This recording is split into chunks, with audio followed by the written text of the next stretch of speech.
part of the meeting is going to be discussions with the Attorney General, Ken Cuccinelli. He's issued some opinions, some of which we like, and namely that regarding restriction on carrying in places of religious worship, that self-defense is considered a lawful purpose. And then the other one was that kind of went against us was his opinion on George Mason University's gun ban. But anyways, he's here to talk. What I'll let him do is talk for a while. I've got 3 questions I want to ask him, and then after that, we'll turn it over and let everybody in the audience ask the questions that they want to do. So again, Ken Cuccinelli.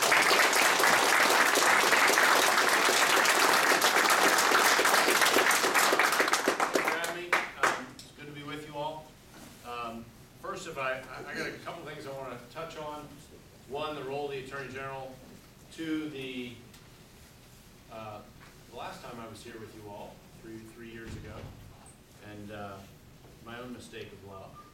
And then touch on GMU, and then get to you all's questions. First of all, there's something that's a little bit unique, a lot unique about the Attorney General's office. And that is that, I've got this bank of clients, all the governing agencies, the governor, the legislators, and so forth. And I don't have to go recruit my clients, which is an advantage from private practice. However, I can't fire them either, a disadvantage relative to private practice. Because my first obligation is to the law, whatever I might like, I end up with some opinions that I don't like, and the word opinion itself is a little bit misleading. But they're what our best estimate of what a Virginia court would say the law is if they got it right. That's what an opinion is from our office. A court opinion is a ruling. A legal opinion from the Attorney General's office is not Ken's opinion of how he would like the law to be. That is a very common misconception. What it is a formal undertaking. We do the research and those sorts of things. And the best way to understand it is our best estimate of what the Virginia Supreme Court would say the law in Virginia is if they got it right. If they were to. Subjunctive. Yeah, I was an engineer, so you can have the grammar.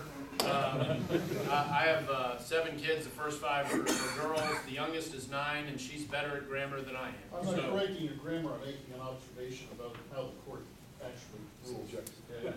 Yes, and I'm making it. I'm picking my words appropriately. They don't get them all right, but that doesn't give me any leeway. I have to get these as right as I can. So one way to look at this from my perspective, I have a goal as Attorney General. I have many, but one of them is to never have a court go in a direction opposite one of our legal opinions. And 22 months in, no Virginia court, and they do go contrary to AG opinions, they've done it in the past, no Virginia court has ever gone contrary to one of our opinions. More than that, for the first time in over 30 years, and people can't even remember before that, the Virginia Supreme Court asked us for an opinion in a case where we weren't a party. They have the legal authority to do that. They can ask outside experts for legal input on a question of legal import, and they have done that. They have never, ever before asked a living Attorney General, by which I mean any of the ones still living, presumably they didn't ask any dead ones, but for that kind of contribution in a case. This fall, they did that with my office. And that tells you what the Virginia Supreme Court thinks of what they get from my office. And it is very important for us, not just to maintain that credibility for maintaining that credibility's sake, but to be right. To be right. To be legally right. That is a very awkward position, and I'll use you all as an example. The GMU case. You become Attorney General, you get all the clients.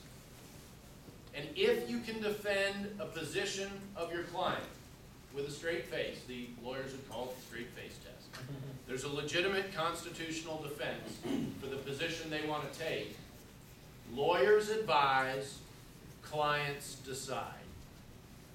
That is no different in public legal practice than private legal practice.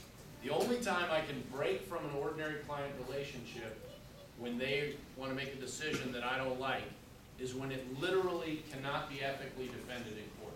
If we do not believe there is a legal or constitutional basis to make the argument, then a lawyer is called on not to make the argument. But that's how far it has to go. And obviously, in the GMU matter, I was not in a place that I wanted to be. GMU has regulations that I don't like. I think they're bad policy. But in light of Heller, they were clearly within the Constitution.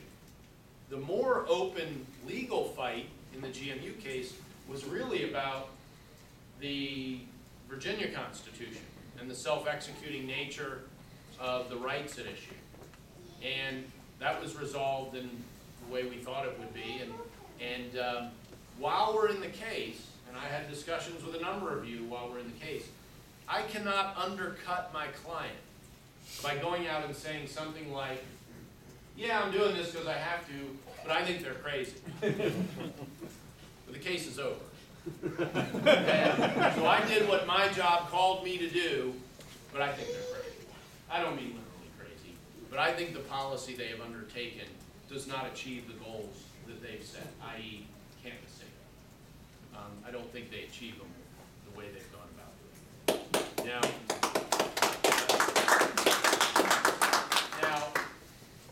3 years ago I was here and was reflecting on Dick Black's bill, for those of you who pay attention a long time, HB 1516, which wiped out the local patchwork gun control.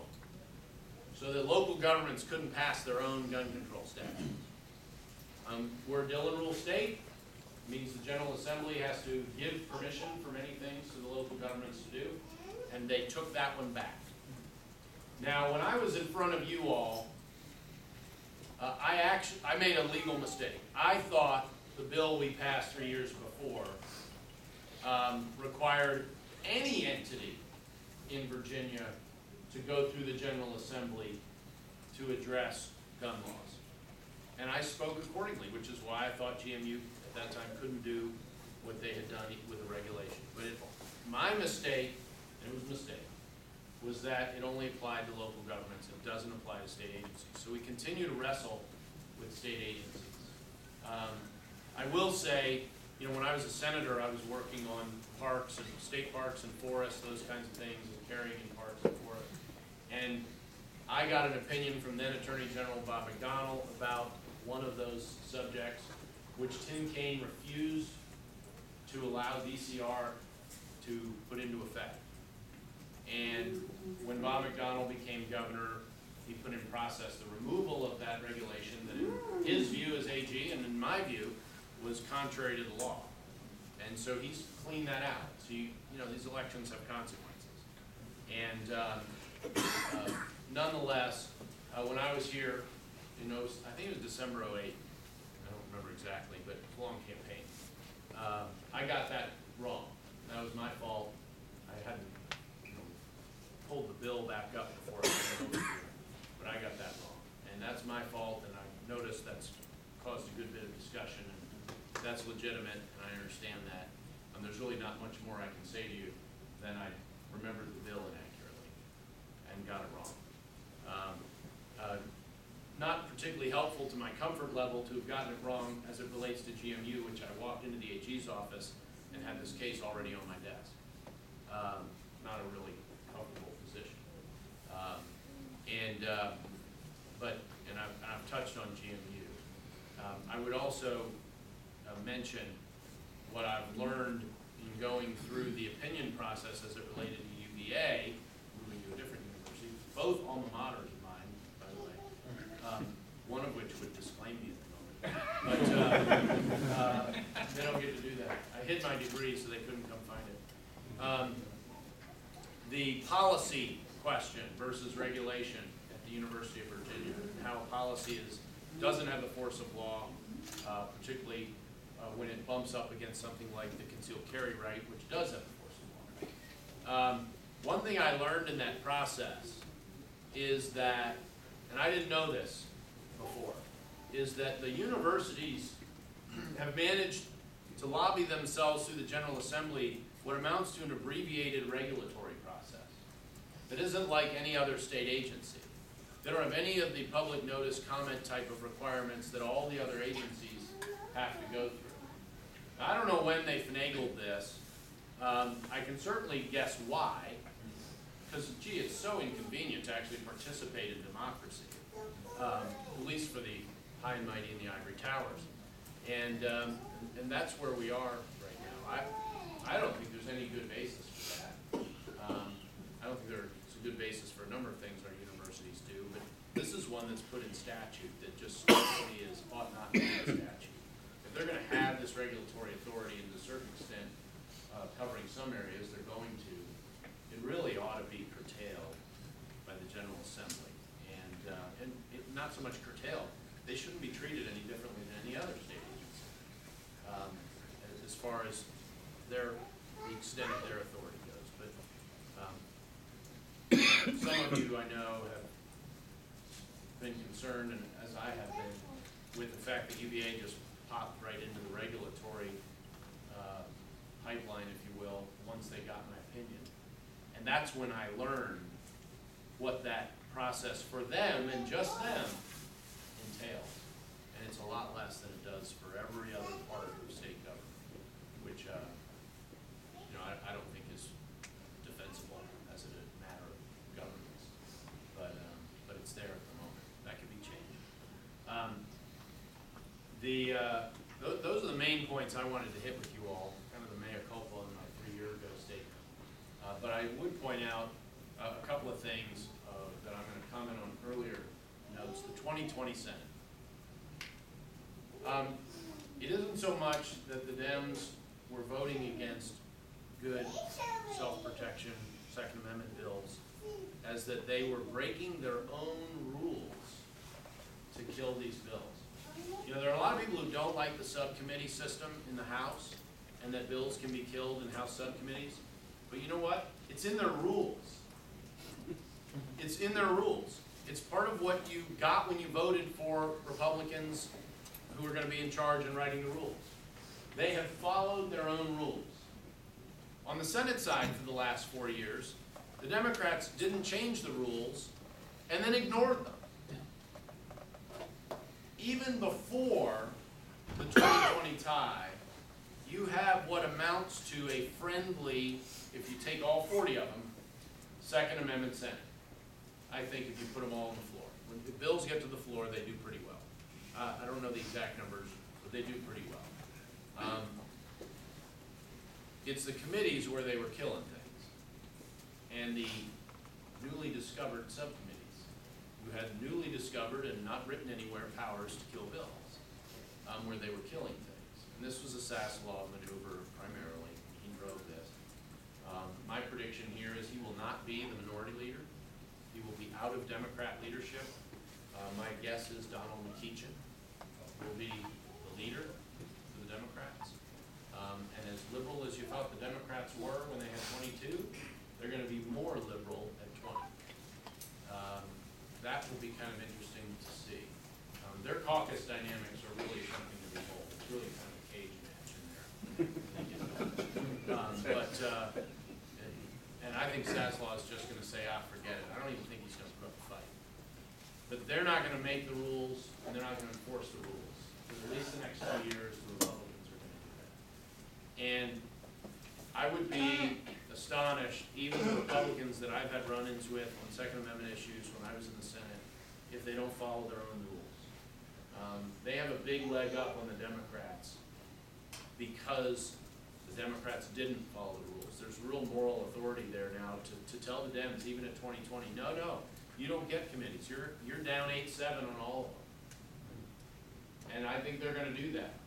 Maybe 9-6 on a couple, but that arises heavily out of how the Democrats acted for 4 years. And that affects the issues that you guys care about. The one I've been asked about the most lately, because I've been around campaigning all over Virginia for Bill Stanley and others, Dennis mentioned, is the Castle Doctrine, which I think is finally going to come out. And I assume Governor McDonnell will sign it, which we've been working on for years. I mean, I've been working on that when I was in the Senate, a number of years. So those are things that I think you're going to see a friendly reception, not so much because there's so much better votes. I mean, you lost Roscoe Reynolds and Ed Howe. They weren't, now that they're gone, I'll say it, they weren't bad on gun issues. Bill Stanley and Bryce Reeves will be just as good or better, a little bit better. But where you get the difference is you don't get the committee games that are used to kill bills. You've cleaned that out, and it's a worthwhile lesson to realize you haven't swapped out, you haven't lost any. Let's just treat them as equal, just for purposes of discussion. Not that I'm doing that. You haven't really traded much up or down on individual senators' gun votes, but the change in control is going to change the prospects for good Second Amendment legislation. And it'll be an interesting test for some of these folks. It is not a conservative Senate. It is a Republican Senate. And boy, nobody knows that difference more than I do. Upside the head over the time I was there. When I was there 7.5 years, I had 10 times the fights with Republicans that I did with them. And some of them are there, and they're running the Senate. But they're not running it alone. They're not running it alone. They're going to be, there are going to be conservative committee chairs, not not courts. Tommy Norman's going to chair courts.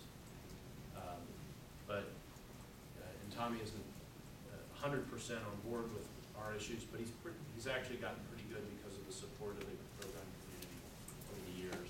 And as a majority leader, or a Republican leader, he is accommodating of the supportive groups of the caucus. So you got cards to play there now that you didn't have. So, and I don't expect Tommy to do what Dick was doing, make up rules to kill bills, because that's what they were doing. So it's going to be kind of a new day when we get there in January. It'll be, 2020 will never be boring. It will never be boring. And we'll have to see how some things play out. But y'all's issues aren't party line vote issues. So there's always going to be, you're always going to be working for Republicans and Democrat votes. And for the other bills, working to kill bills. But with a 68 Republican House, why bring a bad bill that you're going to take a beating for and never get out of the House? Maybe there's a reason for that, but not typically a good one. Second Amendment issues are good issues for people who want to get elected and who care about freedom and liberty. And frankly, there's sort of a revival of that, if you haven't noticed, in the last couple of years. And that's something that I have tried to be involved in more broadly as Attorney General. So, with that, you wanted to start with some questions. I think I answered one. 3 questions. Ken answered one or addressed one that I had raised to him. That was regarding the UVA regulation process, where they're implementing a regulation and implementing something in the Virginia Administrative Code without having any kind of public comment or public notice period, and they're just implementing it. And so you're saying that that appears to be okay. They appear to have their own special regulatory process. Schools do. The universities do that is totally abbreviated relative to other state agencies. All the state universities? Yeah, it is. It is not. There are statutory things that are unique to particular universities. Not many, but there are a few. But that is not one of them. So it's all the public universities. I mean, Liberty just changed their gun policy too. They went in the right direction. Good credit. Well, it started. Yes, they are. Yes, they are. We don't. The General Assembly can legislate there, but they have not chosen to do so in the past. I don't expect they'll do it. So, I mean, they in Christendom have had pretty open policies for years with no negative incidents. So, as has one of the publics. Blue Ridge Community College? Blue Ridge. Let's see, the 2 other questions. One recently passed by the General law allowing individuals to carry a loaded firearm in originally it was passed as a locked container in their vehicle. And then Governor McDonald suggested an amendment to change locked to secured. Some judges are interpreting secured as the same as locked. It's got to be under a key. Others are interpreting it as being closed. So the question that we'd all like to know is, what is the difference between locked and secured? Is secured simply in a closed container? Well, I've learned a lesson that I shouldn't give legal opinions necessarily off the cuff. I think I was standing here. I'm not exactly prepared to answer that completely. I will speak to one general precept of interpretation, because when you get an amendment, it means something. And so secured, amended as from locked, shouldn't just mean the same as locked. But that's about as far as I can go at this point. I didn't believe that. Okay. Can I suggest something on that point, perhaps get a reaction? I have a case pending right now in Loudoun County involving just this issue. I have gone through every opinion of every appellate court in Virginia, every circuit court in Virginia, and every section in the Code of Virginia, looking at the word secured and how it's used. And so I've got a motion to dismiss in a case pending right now in Leesburg on just this issue. There are three definitions of the word secured. One is that, for example, a promissory note can be secured by a mortgage, and that it's like synonym for to vouchsafe. Another definition is collateral. Yeah, well, it's you're giving somebody a sense of security because they can exact some. No, okay. I won't argue it because that's not the important one. Keep Yeah. And the second one is to obtain something. So, for example, if you went to the cabinet and secured a bottle of whiskey. Lousy example. The third instance is where something is kept from flopping around or being loose. And that's the one that's important here. For example, there's a statute that requires a child under a certain age to be secured in a child safety seat. I've got a 5-page memorandum full of excerpts that illustrate that use of the term. And my conclusion is the word locked is a more specific term than secured. They are not synonyms. You can secure a gate by putting a lock on it. You can also secure the gate by putting a rope on it. So the word secured means closed. And in fact, in this particular case, the deputy was arresting my client and asked the magistrate said, well, you know, if you put it in a Ziploc bag, that is secured in a container in the vehicle. That's legal. But she wants to create a test case because they don't like the fact that it's Who's she, the deputy? the deputy. Yeah. And the Commonwealth's attorney showed up and argued with me and wants to do his own research on this point in opposition to my motion. So they're still experimenting on my client. They want to test this. Huh? Is this a Loudoun County? Loudoun County Sheriff's Deputy, yeah. And this is obviously something we don't want is individuals to have to go through this process. It should be clearly defined. Well, I will tell you, I'm jumping back to our legal opinions. The point of them is clarity. Whether you like the opinion or don't like the opinion, it's important for us all to know what the rules are.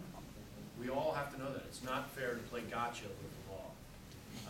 Now, I will tell you, just for process purposes, when there's litigation pending, we don't issue opinions. Because while our opinions are of greater persuasive force than anything any other lawyer in Virginia might say, they're not binding on courts. So we wait for the court. I was really looking for reactions here to my analysis. Well, my first thought was in your second example of securing, and I'm saw the child safety scene, I was thinking my 3-year-old, I thought locked might work better. That might just be personal. But I mean, I don't think your logic is faulty. That, you know, doesn't mean the judge will come to the same place. But what you just walked through, you know, I think you've mooted us all well, and you're ready for court. So that's about, especially relying on the code as it exists, probably the best you can do. So who's the judge? Ken.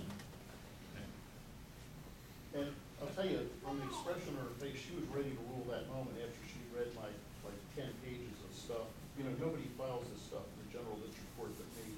And she actually read it all, and she looked at the Commonwealth's attorney like he was nuts when he said he wanted a chance to rebut it. Sounds okay. I think we're headed in the right direction. Well, was it the CA or a deputy CA? It's a deputy, I can't remember the guy's name, it wasn't Jim Plowman.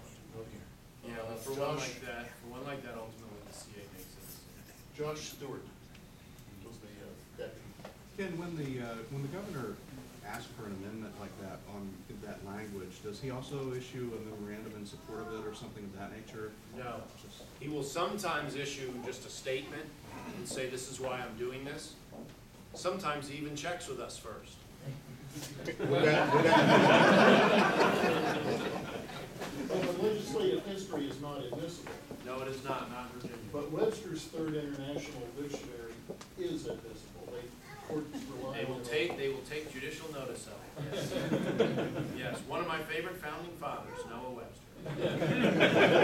Doing all sorts of things to befuddle the federal government in our healthcare case. Defining words all over the place. Dennis? I'm a little confused, I've been very busy, I haven't paid full attention. This ability to regulate in universities, public universities, the ban inside buildings versus a ban in common grounds outside, do they have regulatory authority to just completely ban on any property they have? No, I'll tell you, just to be cold-blooded objective, GMU was very surgical about how they went about it relative to the existing case law, which is basically Heller. UVA just closed their eyes and said, everything. And so it's a lot tougher for, I mean, think about Heller. They said schools and government buildings, and of course public universities are both. They didn't say anything about roads, they didn't say anything about sidewalks, they didn't say anything about public access ways. Parade And grounds. GMU didn't touch those. They stuck with those things that Heller gave indications they could get at. You know, in Heller, I was in the 4th row for Heller. It was very interesting to read that because part of me wonders, did they make a deal on the language to get vote number 5? And, you know, I don't know if we'll ever know the answer to that question. But parts of the opinion suggest to me that they had to offer up a more restrictive perspective, forward-looking, than maybe most of the majority would have wanted to get that 5th vote. I don't know if that's the case, but when I read Heller, and it's a long read, that's one of the things I certainly am drawn to wonder. So. The last question that I had, but before I do that, let's see, we've got one person from the news media here. Are you also from the news media? Yes, I am. Yeah, they don't get Just wanted to make sure people knew the news media was here and who they were. The last question, in a way, it addresses the Virginia Administrative Code. Is back in 2006, we provided Attorney General McDonnell a list of, I believe it was 14 items in the Virginia Administrative Code that banned the possession, carry, or discharge of firearms on state properties. And we couldn't find any statutory justification for that. Now, there's one thing that we were looking at is whether or not, because in Section O of the concealed carry law, it says basically that your permit does not allow you to carry where otherwise prohibited by law. And since Virginia Administrative Code has the force of law, we were looking at changing, seeing if we could change that wording to statute instead of law, so that basically it would have to be something passed by the General Assembly for the Virginia Administrative Code to restrict the possession, carrying, or discharge of a firearm by a permit holder. First of all, the General Assembly certainly can bring right back to itself all authority over all gun regulation, if they chose to do so. And to put it simply, from my perspective, I wish they would. I mean, we did it with respect to local governments, now we should do it with respect to state agencies. And that's the universe. Absolutely, that's what VCDL would like to see, is because, again, we think that we understand the state law, but then there are all these little Virginia administrative code that have unique gun bans, and UVA is obviously one that is creating one Just on their for own. purpose of information, remember, all of these, let's say you're on the wrong side of one of those administrative, they're all civil. You know, they don't get to create new crimes. No one but the General Assembly can do that. So, you know, the GMU example, if you're violating their gun policy, their gun, see I'm falling into the words, the regulation, then all they can do is ask you to leave. And if you don't leave, they can hit you for trespass. But that's it. It's not a gun law violation. It's a trespass violation. So be aware we're kind of in a different league in terms of. But we don't want to have any of that. You. So now what I'd like to do is turn it over to the audience, and everybody can ask Ken Let's questions. start with the top. Yes. Thank you for coming. Go Eagles. That would be Gonzaga Eagles. I don't mean this to be a WCAC smart championship this weekend. I don't mean this to be a smart big question, but when you consider that Virginia courts do get things wrong sometimes, I have noticed that. and you do have some judges that are activists, how important is it really that they've never disagreed with you? Couldn't you both be wrong? Yes. Yeah, absolutely. Typical lawyer question. Or logic class, you know. We're just trying to minimize it. We try as hard as we can. Our first goal on any legal question is to be right. Right is defined as the answer correct under the now existing law. And it's almost, well, now existing law is okay, but you know, when the Constitution changes because judges decide things differently, we're stuck with that standard, even if I don't like it.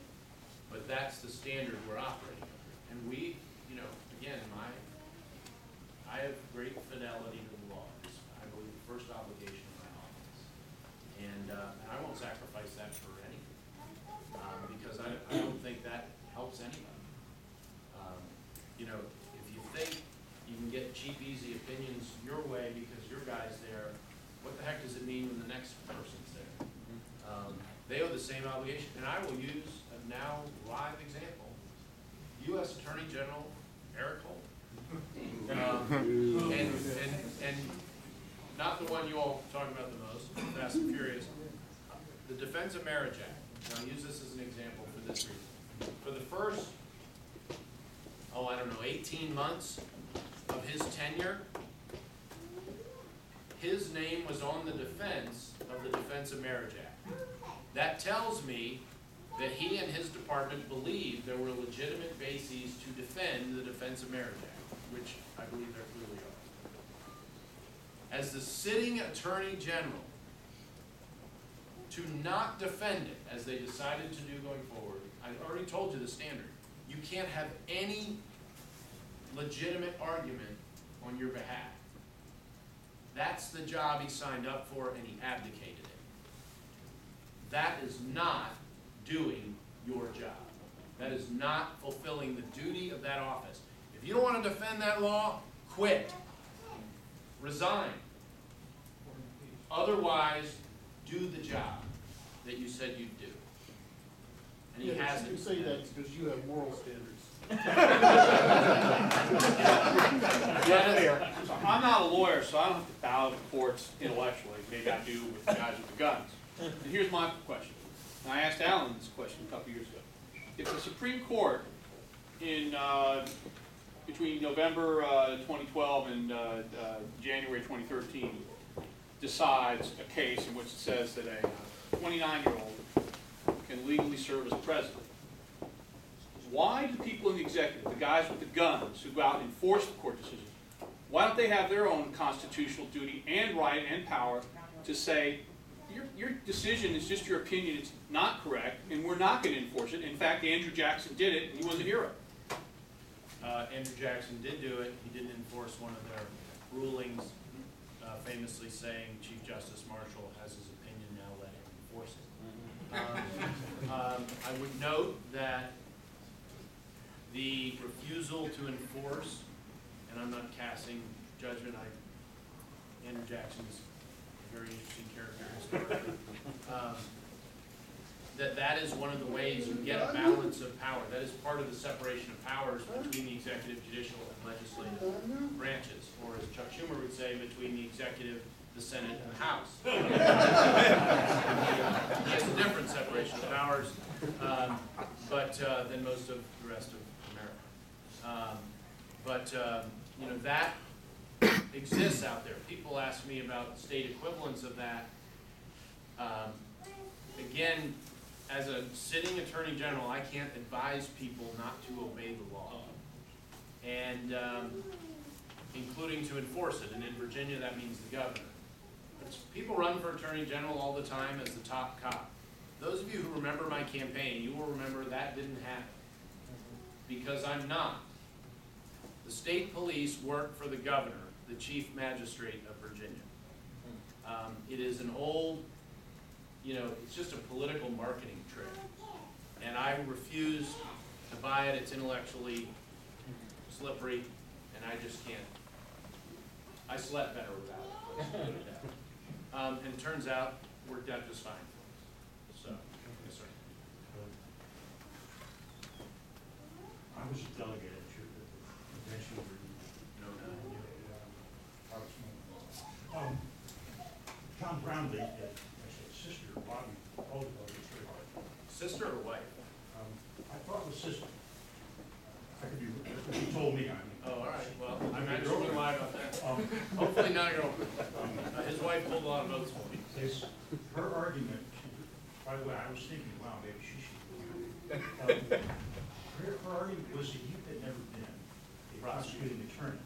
And I think we've all been delighted with your tenure so far. Has that really been a problem with you at all? It's absolutely not been an issue at all. I manage prosecutors. I have argued a couple of cases. It's November. I argued them in September of this year, which is the first time I've argued those as AG. And actually, I don't know. You have to go back a long way for another AG to be in court. But you just don't need to be a prosecutor. I'm not. My job on a day-to-day basis isn't to go put a case together. I manage a 400-plus person law firm that does every kind of advising you can imagine for a 130,000 roughly person entity that is the state government of Virginia. I also, and the biggest section, is law enforcement. But I don't prosecute those cases. I manage those prosecutions and appeals and law enforcement operations. Doesn't mean I tactically manage. I don't say, okay, we're going to deploy this guy. I know better than to do that. I'm at least that smart. No promises above that level, but at least that smart. And if you go in with a sense of how Virginia law operates, and remember, I was on the courts committee for 7 sessions in the Senate, and in the thick of an awful lot of contests in the Senate. There has been nothing new to me in law enforcement and my law enforcement duties, because I do have them, as Attorney General, that I hadn't touched on or been educated on while I was in the Senate. It's a marketing pitch. It was the advantage he had over Dave Foster and I, and it was ancient. And I'll tell you a funny story about it. As we were going around, as you know, we had a convention. Convention delegates are elected by locality. If one guy comes from Henrico, he votes all the Henrico County votes, all of them. If 100 people come from Henrico, they split them 100 ways. So you literally have a campaign for every single locality to get support for the nomination. So we're in Henrico County. Importantly here, home of Jim Gilmore, who had been the first person to run this way, the top cop routine, because he had been the Commonwealth's attorney for Henrico. And his political consultant was Boyd Marcus. Yeah, Dennis is laughing back. And Boyd Marcus in my race was Dave Foster's political consultant. Dave Foster hadn't been a prosecutor either. So I spoke and I gave my usual, my stump speech, and I was the only candidate there. So next went Delegate Jack Reed, who is really a pistol when it isn't going off in his office. He's that guy. He spoke for Brownlee and did the "you must be a prosecutor" routine. And so Boyd Marcus got up, because he lives in Henrico, and spoke for Dave Foster. And this is the funny part. He got up and said, "You know this whole top cop thing? We made it up! And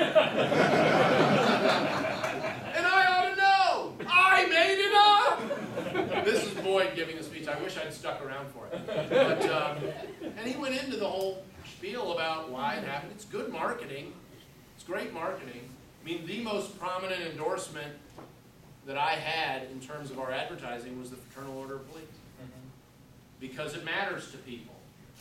It matters to people, especially at the bottom of the ballot, where it's very hard to penetrate, and people don't fully appreciate what an Attorney General actually is called on to do if they're going to be good at their job. And it isn't to go into court to prosecute criminal cases. My opponent had been a prosecutor for nearly 2 years out of law school. I think he may have hit felony cases by the time he left that practice. But you'd have thought he was John Wayne and Wyatt Earp all rolled into one in his commercial. And he had that advantage on paper. As it was, 2009, by 2009 in November, the same arguments, and some of you have helped me make them indoors in Fairfax running for the state senate, based on first principles and how they matter to our governance. History had caught up with the way I campaigned by 2009. And I made the point that we were going to do a number of things in the area of public safety. But, hey, Virginia, don't forget liberty and the economy. And the economy matters a lot now. It mattered a lot then. And we have a role to play in keeping Virginia a good free market state. We do well compared to our sister states for some very good policy reasons. And the Attorney General has a lot to do with that. And I emphasized a lot of that. Not saying, forget about law enforcement. I just said, we're going to do the job here. And the truth of the matter is, there wasn't a whole lot of distinction between me and my opponent. I'm sure you're all shocked to learn that we were both against child pornography. We were both against, fill in the blank. There just wasn't a lot of difference there. He had done time. He had spent time.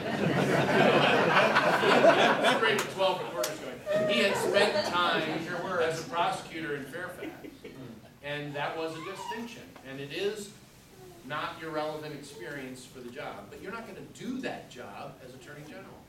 And I have focused on bringing good business practices and management practices, including on the law enforcement side, including business planning, strategic goal setting, with metrics that you can actually measure, and then performance review.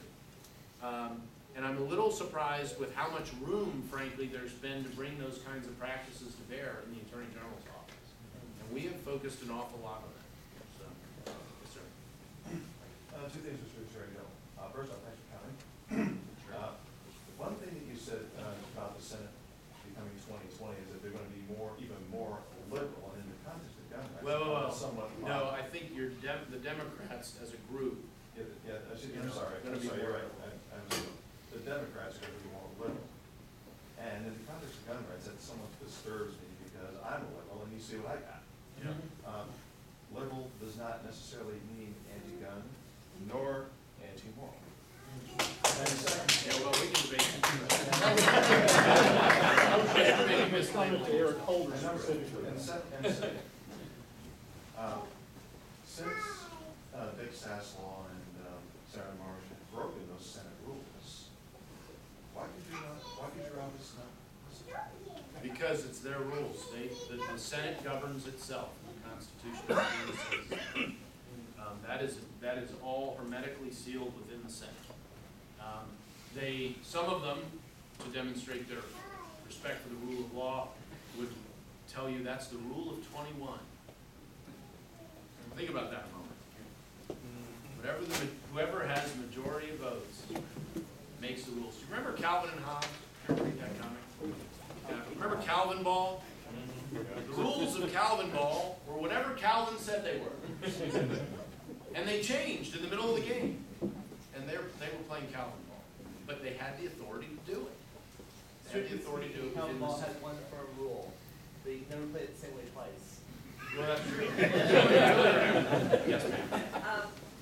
In your statement previously, when you say you don't actually prosecute the niche, the Supreme Court hearing in March on the healthcare plan, where you were right up front with everything, are you going to go and, I have not argued those cases. I tell people I'm the hit by a bus plan.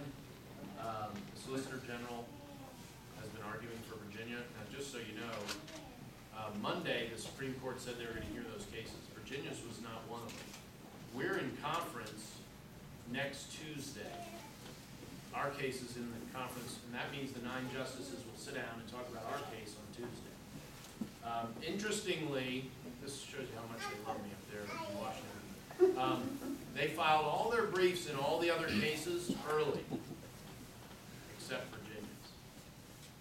And so they all got put together on the calendar on November 10th. And ours was fully briefed, and we waived the reply to accelerate the process. And we're not put in that conference. Yeah, they love us. So, and that's the Department of Justice, not the Supreme Court. So we will learn what our role is there. We have a unique issue, separate constitutional issue, which is a state sovereignty issue. The Fourth Circuit said that Virginia didn't have the standing to defend its own law. We have a law that says you can't be ordered to buy health insurance against your will. It's a condition of anything, be it employment or otherwise. And the Fourth Circuit said there's no injury. You have to have an injury to have a lawsuit. Now, you and I have constitutional rights, but we don't have a code of laws. The Commonwealth of Virginia, as a sovereign entity in our constitutional system, has its own code of laws. And the Supreme Court has recognized the uniqueness of that feature and the importance of protecting the state's right to protect it. No, forget health care. No court of appeals, nor the Supreme Court, has ever denied a state the right to defend its own code of laws until the Fourth Circuit did it to us in the healthcare case. So that is a state standing issue, and that will probably, if we go up, it'll probably be to address that issue, while the other states, our sister states, 27 of them, address the individual mandate, and the NFIB addresses an individual standing issue. Anti-injunction Act, I won't go into that, but so there are other issues there. And as it is, we started out and got the ball rolling, really, on the individual mandate, a very important constitutional question. And we've sort of stumbled in, we didn't stumble into it, but the Fourth Circuit has delivered us up a second very important constitutional question, which is really one for us. Let me jump around the room a little more. Go ahead. I'll use my word choice right, not your opinion, but what is your thoughts? Last year, I mean, as a former senator, as a gun owner, as a VCDL member, last year, our big hit button that we took to the legislative session was we wanted to be able to carry back in restaurants, and we got that. Right. If you were just I carried that bill in the Senate. right, what do you think should be our top 2 or 3 that we should go for this time? Not as the AG giving an opinion, but just No, I hear you. That's a good question. I mean, personally, I think I want I to. mean, I'm kind of biased because of my own experience, I would go with the administrative, and let's get rid of the patchwork and see if the General Assembly will take back all regulatory authority over Second Amendment issues and take it from state agencies, because they are, you know, remember who the biggest lawbreaker in America is? It's government. Of course, that's why there is a Second Amendment. It's a big part of it. Self-defense is part of it, but, you know, you can defend yourself from all sorts of entities. And we do not have a track record in Virginia of agencies that frankly behave themselves. Or governors. I mean, Governor Kane got an opinion, said this is what the law is, your agency's breaking the law. I think it was state forests. Parks are forests, they're different. But it was one or the other. And he instructed his agency, don't obey that opinion. You can see how special universities think they are, because Penn State got itself an exemption from the FOIA Act in Pennsylvania to cover up all this nonsense. Yeah, well, and they're accommodated. They're accommodated. And they shouldn't be. They should be treated equally under the law like everybody else. And they're public universities. We pay for them. We should be able to see into the work they're doing like you can anything else in government. And it is amazing how much they resist it. Pathetic, but it's amazing. So, Some discussions about castle documents and so on. One of the things that we have heard described Virginia as being as a stinky ground state, stinky ground doctrine. I'm not sure. Could you speak up, please? yeah, I'll restate it. Can you elaborate on the difference? He asked about the difference between a stand your ground doctrine and a castle doctrine. Stand your ground is anywhere, for one, and it is it doesn't go quite as far as a castle doctrine. The castle doctrine says in your house, once somebody comes in your house, you know, forces their way in, whatever it is, breaking, entering, then the usual legal analysis of did you use appropriate force is set aside, and a new analysis is put in its place. And that is that you may use all force you deem necessary at the time, and the second guessing that will come behind you from a court or a prosecutor is insulated. You will typically be required to have had knowledge that you didn't need to use this much force to protect yourself. So the burden of proof shifts dramatically in favor of the person defending themselves in their home. The stand your ground doctrine is a step down from that. It is, you know, it depends how far up the ladder you want to go. I think we'll get the castle doctrine this year. I presume we will. We'll have to see. You know, an 8-7 courts committee, there's no guarantees, but I would think we should be okay. Yes, sir. You mentioned the GMU case. You mentioned that by their regulation, you can be asked to leave. You can be asked to leave, and then you don't leave trespass. Right. What are the differences? And you mentioned Heller in regard to. What are the differences between that school and other schools? You mean GMU? GMU and others, any other school, an elementary school, any other school. Well, as a matter of law, nothing really. I mean, the feds, don't they have their federal issues? You know, K through 12. it's funny you ask that. There are 4 Commerce Clause cases since the New Deal. And that's what the healthcare case is about. It's not a 10th Amendment case. You hear it discussed that way, but it's a Commerce Clause case. One of them was gun-free schools. And it was in 1995, it was the Lopez case. And the limited government side won that case. Because the federal government tried to impose the requirement on states and local governments that they must have this 1,000-foot or whatever it was gun-free zone. And it was challenged. I think Lopez was the defendant, and it was defeated. The majority said there's no commerce here. And what the U.S. government at the time was saying was, well, if people can't learn, they won't be prepared for jobs, and it'll affect the economy. No, literally. And I think it was Justice Kennedy who said, you cannot overcome this analysis by simply piling inference upon inference, was his phrase. And You know, in the healthcare case, everybody assumes that the federal government always wins. In those 4 Commerce Clause cases since the New Deal, we're 2-2. We're 2-2. And 3 of them have been in the last 16 years, and we're 2-1 in those. And we is the limited government side. Those of us who actually think the Constitution actually imposes limits on the federal government's power. Imagine that, shocking. But I will say though, in the last Commerce Clause case, the Raich case in 2005, Justice Scalia was with the majority on the pro-government side.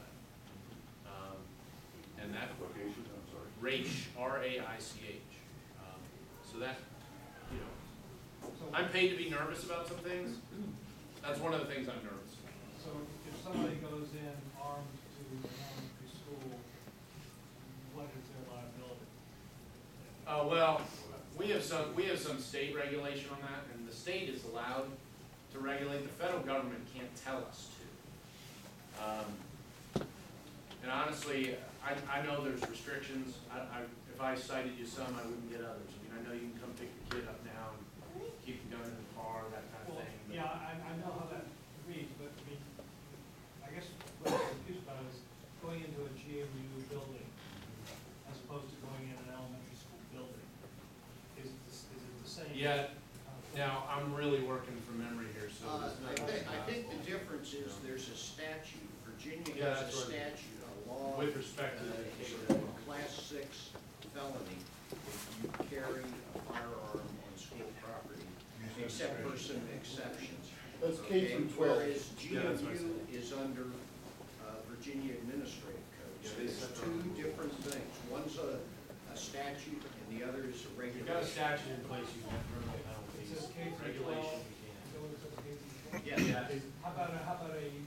I don't know. Stan, here, I thought that was That- you have your hand up? Yes, sir. Okay. I want to thank you for calling on the guy with the camera. Sometimes that's dangerous. I'm not a terribly safe player, so. I have a statement, and it's kind of sarcastic, but you say you were not the top cop, but Commonwealth attorneys, by the work of the Senate and the House, have been able to carry firearms Yes. untrained, and they're not law enforcement. They're effectively treated the same. I mean, the reason for that, that's not an old statute. The reason for that was that particularly because of our gang prosecutions, we're getting more and more danger to prosecutors. Hasn't arisen as a executed on threat yet, but I can tell you because we do prosecution in the gang area, along with, computer crimes and healthcare fraud. There are areas where we do frontline prosecution, and that's one of them we do alongside Commonwealth attorneys. That was the motivation for that. Why couldn't they just go through the process of getting a permit then? They could. There you go, thinking logically. Would And have no place in government. my second thing is a question. In your defense of the GMU regulations, it had a lot of rhetoric that was kind of anti-gun, blood in the streets, dance, kind of stuff. Your name was at the bottom of that brief. Well, my name's the bottom of every brief, which is one thing on paper. I'll tell you, it was a little weird when I was in the courtroom hearing myself be sued over and over and over in all these cases, as they were called. But I know the language you're talking about. I realize that case started before I became Attorney General.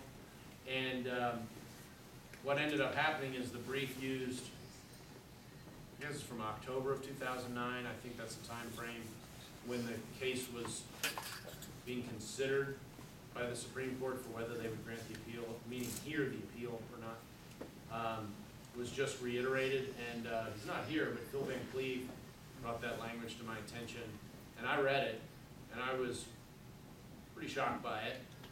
And I told my Solicitor General to fix it. The brief went in. His fix was to note our respect for law-abiding gun owners and so forth, but he didn't take any of the language out. So, he does still have a job. I stood here and told you about my mistake. I joke with people that one of the very first campaign promises that I kept was that I would make mistakes. And I have dutifully kept that promise repeatedly. But, so I don't, fire people for what I consider to be individual mistakes. There are exceptions to that. But, I own those because, as you know, my name's on the bottom of that. But I agree with your perspective on it, is what I can tell you now. It's not a perspective that I hold. And I know that when that thing was originally written,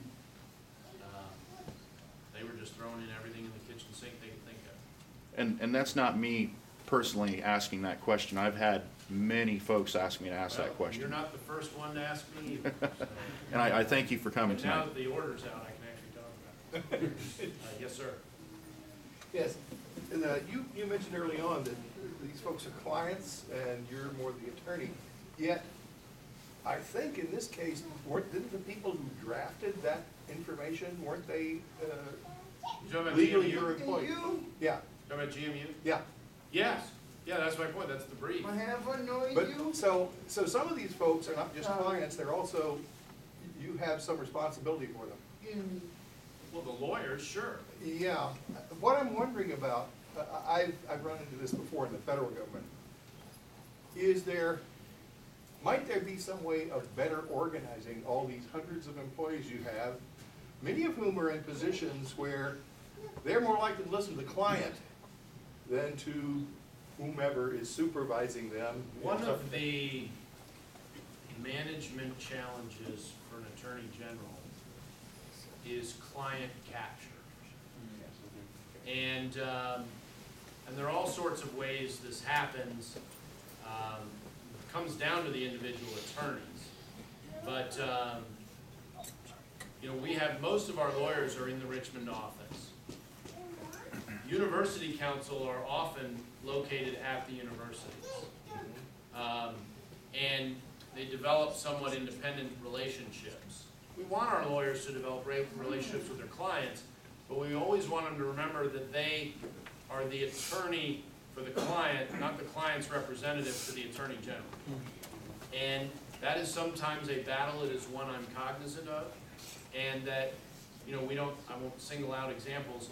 We have made a lot of progress in remediating those sorts of challenges where they exist. By no means all of them. There's still plenty of work to do.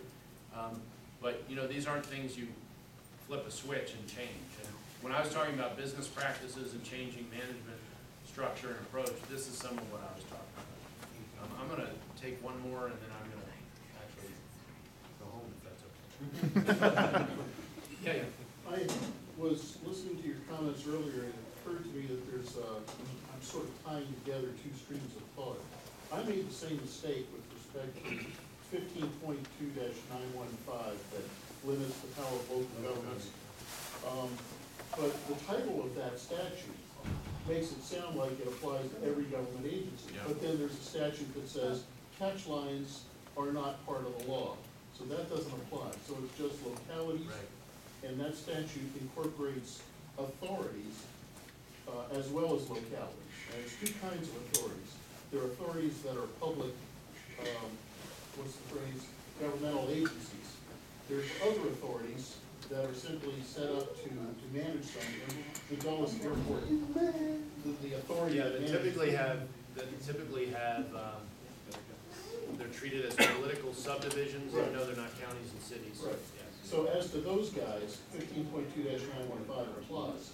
And what I was thinking is that universities have this special privilege because of it's a historical thing dating back to the 13th century when universities were sort of invented.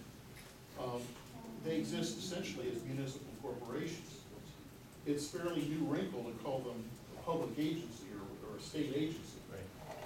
What I'm thinking is perhaps a statute that says, well, they're not state agencies, they're authorities, thereby placing them within the purview of 15.2-915. Well, okay, but we're just talking about Second Amendment gun control regulation. Realize what you just said has enormous other implications all across governance of universities and management of them. So in solving one problem that way, we would run into a brick wall of 1,000 others.